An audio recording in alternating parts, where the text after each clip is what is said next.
बहुत समय पहले की बात है, जब घने जंगलों और कच्चे रास्तों से घिरा हुआ एक छोटा सा गांव सुनगांव हुआ करता था, जहां मुश्किल से 100 परिवार रहते थे। लेकिन उस गांव में हर शाम होते ही सन्नाटा छा जाता था, क्योंकि गांव के बाहर पीपल के पेड़ों के झुरमुट के पास एक पुराना कुआं था जिसे काला कुआं कहा जाता था। और गांव के बड़े बुजुर्ग कहते थे कि वहां एक चुड़ैल रहती है जो रात को निकलती है, सफेद साड़ी में, बिखरे बालों के साथ, और हवा में उड़ती हुई दिखाई देती है, जिसकी आंखें लाल अंगारों जैसी चमकती हैं और जिसकी हंसी से ही लोग कांप जाते हैं। कहते हैं कि वह चुड़ैल पहले इसी गांव की एक औरत थी। उसका नाम था रंजना, जो बहुत सुंदर थी। लेकिन गांव वालों की आंखों में उसकी सुंदरता और ताकत खटकने लगी। लोग कहते हैं कि वह तंत्र मंत्र जानती थी। लेकिन जब गांव के मुखिया का बेटा बीमार हुआ और रंजना ने उसे ठीक किया, तो सबको शक हुआ कि उसने ही उसे बीमार किया था। गुस्साए लोगों ने उसे काले कुएं में फेंक दिया, और तभी से हर अमावस की रात वह कुएं से बाहर आती है और किसी न किसी को अपने साथ ले जाती है। ये कहानी गांव में पीढ़ियों से चली आ रही थी, लेकिन किसी ने उसे देखा नहीं था, सिवाय उन लोगों के जो कभी लौटकर नहीं आए। इसी गांव में रहते थे 3 बच्चे, नील, गुड्डी और चिंटू, जिनकी उम्र 11 से 13 साल के बीच थी और जिन्हें रहस्य और डरावनी कहानियों में बहुत दिलचस्पी थी। एक दिन स्कूल में मास्टर जी ने भूतों की कहानियों पर निबंध सुनाने को कहा, तो गुड्डी ने काले कुएं वाली चुड़ैल की कहानी सुनाई, जिससे सारे बच्चे डर गए। लेकिन मास्टर जी मुस्कुराए। उन्होंने कहा, ये सब किस्से हैं बच्चों, असल में कोई चुड़ैल नहीं होती।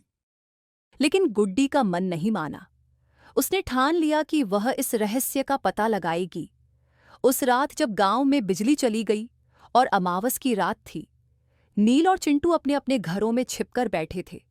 लेकिन गुड्डी ने अपने झोले में टॉर्च, 2 रोटी और एक पुरानी ताबीज रखी और निकल पड़ी काले कुएं की ओर। रास्ता सुनसान था। चारों ओर पेड़ों की सरसराहट थी। उल्लू की आवाजें और झींगुरों की गूंज डर पैदा कर रही थी। लेकिन गुड्डी का मन मजबूत था। वह सीधे कुएं के पास पहुंची, जहां उसे एक अजीब सी गंध आई, सड़ी हुई मिट्टी और अगरबत्ती जैसी। तभी कुएं से हल्की हल्की भाप निकलती दिखी और अचानक हवा चलने लगी। पेड़ों की डालियां झूलने लगीं और तभी सामने की झाड़ियों से सफेद साड़ी में एक औरत निकली।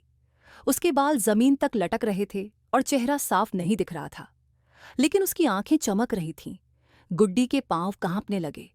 उसने ताबीज कसकर पकड़ी, लेकिन चुड़ैल धीरे धीरे आगे बढ़ने लगी। तभी कुएं से पानी की बड़ी लहर निकली और आवाज आई, रंजना, रुक जा। यह सुनते ही चुड़ैल थम गई और जमीन में समा गई। गुड्डी चौंकी। तभी उसे किसी के आने की आहट आई और वह भागी भागी घर पहुंची। लेकिन अगले दिन जब उसने यह बात अपने दोस्तों को बताई, तो किसी ने यकीन नहीं किया। पर जब उसने अपने झोले से मिट्टी में सनी ताबीज और कुएं से उठाई टूटी हुई चूड़ी दिखाई, तब नील और चिंटू ने यकीन किया और बोले, हम भी चलेंगे अगली अमावस को। फिर क्या था, तीनों ने मिलकर एक योजना बनाई। इस बार उन्होंने कैमरा, एक डंडा, चूना और हल्दी लिया और अगली अमावस की रात वापस पहुंचे काले कुएं के पास। इस बार जैसे ही चुड़ैल सामने आई, कैमरे की फ्लैश से वह भड़की और जोर से चीखी। उसकी चीख इतनी भयानक थी कि आस-पास के कुत्ते रोने लगे। लेकिन तभी नील ने उस पर चूना फेंका और हल्दी से बनी ताबीज उसकी ओर उछाली। चुड़ैल जोर से कांपी और फिर पीछे हटने लगी। तभी कुएं से फिर वही आवाज आई, तेरे पापों की सजा मिल चुकी, अब तू आजाद है। और देखते ही देखते चुड़ैल एक सफेद धुएं में बदलकर आसमान में उड़ गई। उस रात गांव में बिजली आ गई। गांव में पहली बार किसी अमावस को डर नहीं लगा और बच्चों को हीरो समझा गया। लेकिन जब अगले दिन तीनों बच्चे कुएं के पास एक बार फिर गए, तो उन्हें वहां एक चिट्ठी मिली। जो सच का सामना करता है वही बुराई को मिटा सकता है, लेकिन हर रहस्य का अंत नहीं होता।